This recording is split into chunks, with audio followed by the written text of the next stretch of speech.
My name is Eleanor. I am 79 years old, and I need to tell you something I wish I had understood much earlier in my life. For most of my years, I believed my purpose was simple: be good, be reliable, be someone people didn't have to worry about. I wasn't trying to be extraordinary. I just wanted to be good enough. I thought that was what maturity looked like. I thought that was what love required. I thought that was what kept life peaceful. I was wrong.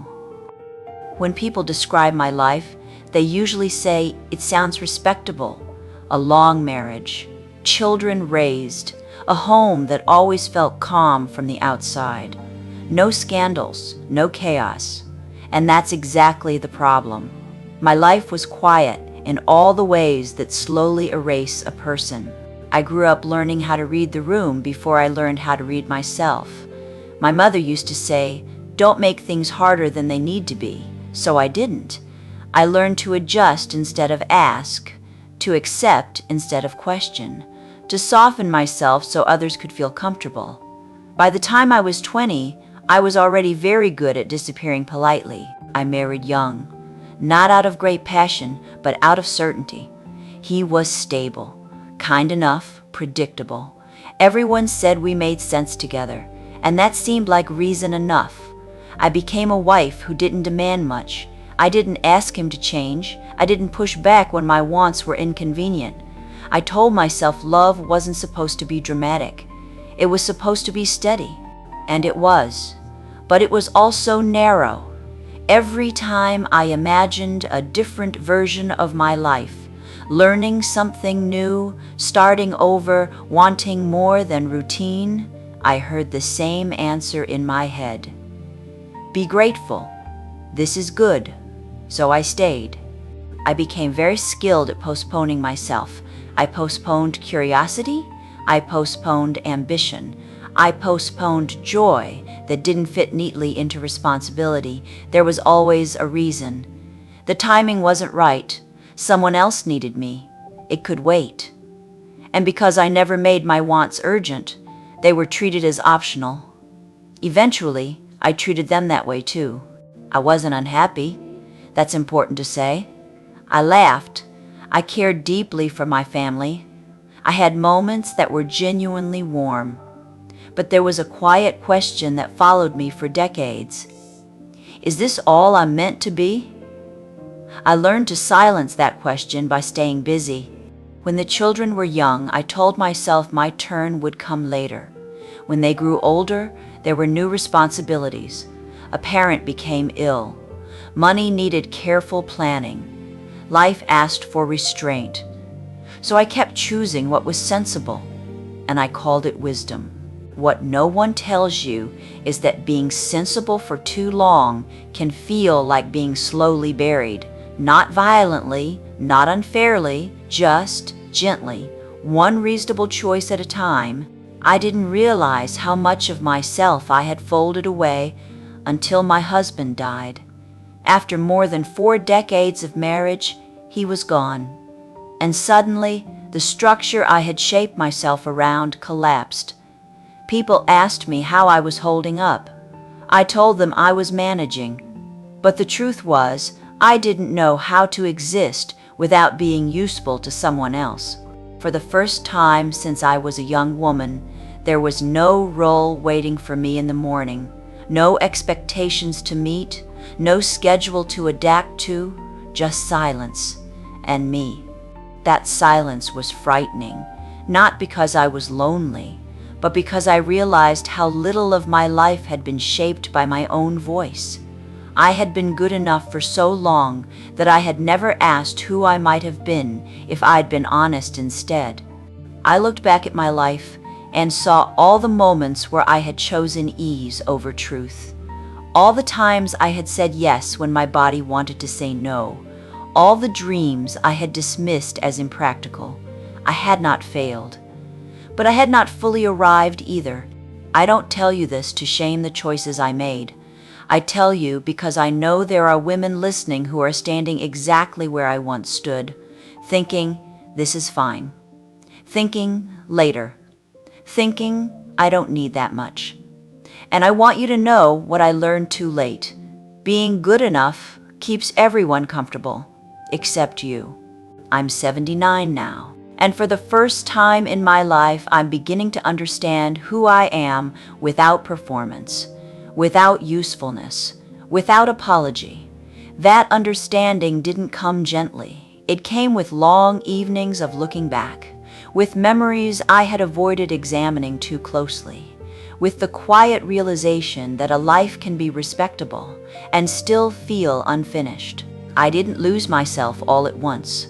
I set myself aside slowly, carefully, with good intentions, and when I finally stopped long enough to notice what was missing, time was no longer something I could bargain with. It took time for the truth to surface, not in a single moment, not with a dramatic realization, but slowly, in the quiet spaces I could no longer fill with obligation.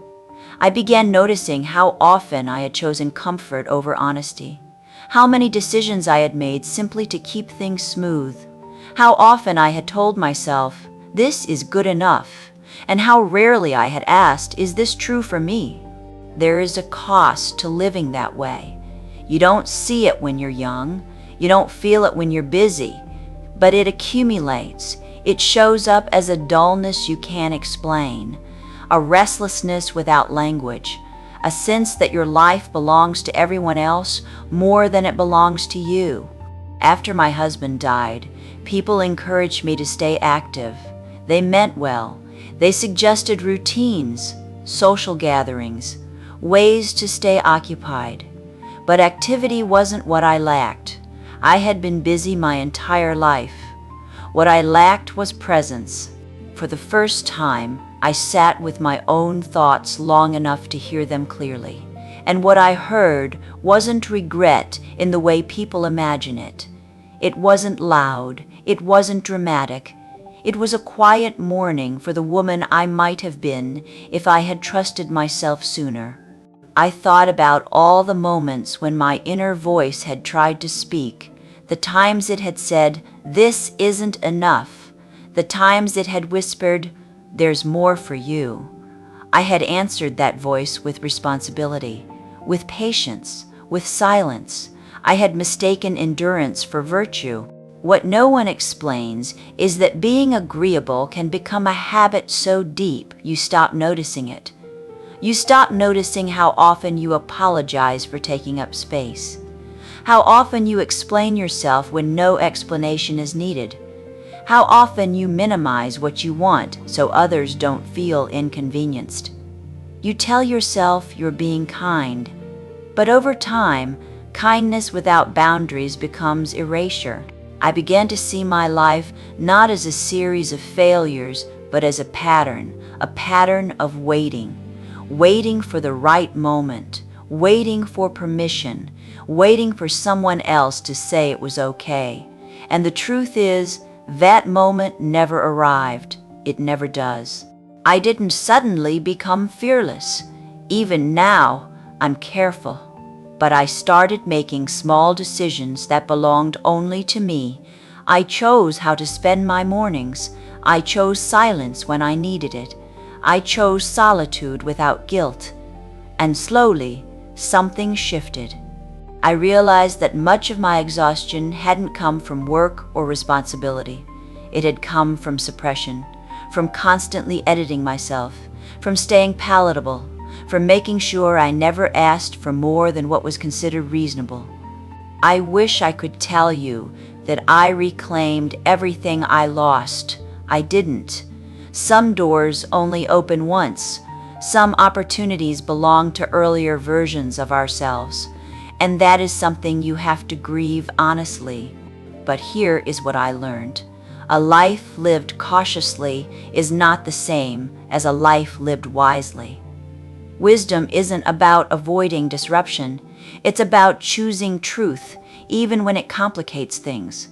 If you are listening to this and you recognize yourself in my words, I want you to pause. Not later, not when things calm down. Now, ask yourself where you have been settling instead of choosing. Ask yourself how many of your not now moments are actually never. You might tell yourself you're being selfless. You might tell yourself it's not the right time, but time is not something that waits for clarity. It moves forward regardless of your readiness.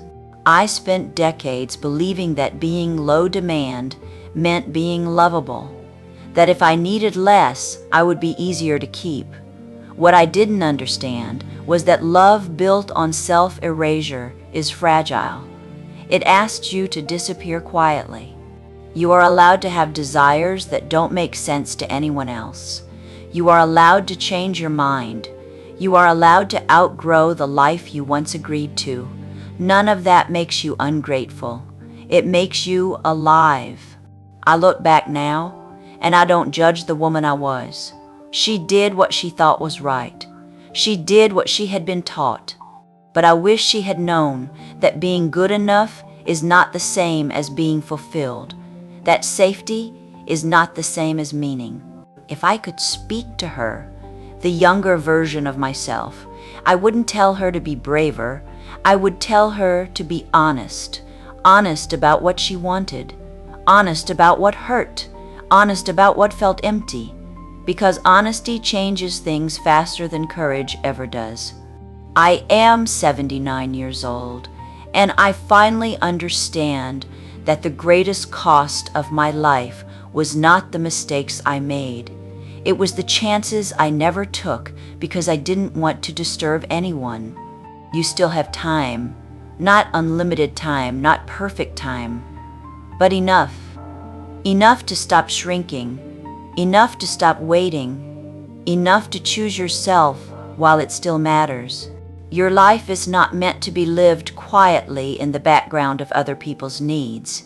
It is meant to be inhabited, fully, imperfectly, honestly.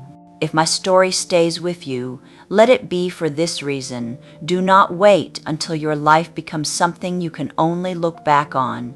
Live it while it is still yours to shape, because one day you will look at the years behind you, and the question won't be whether you were good enough. It will be whether you were true.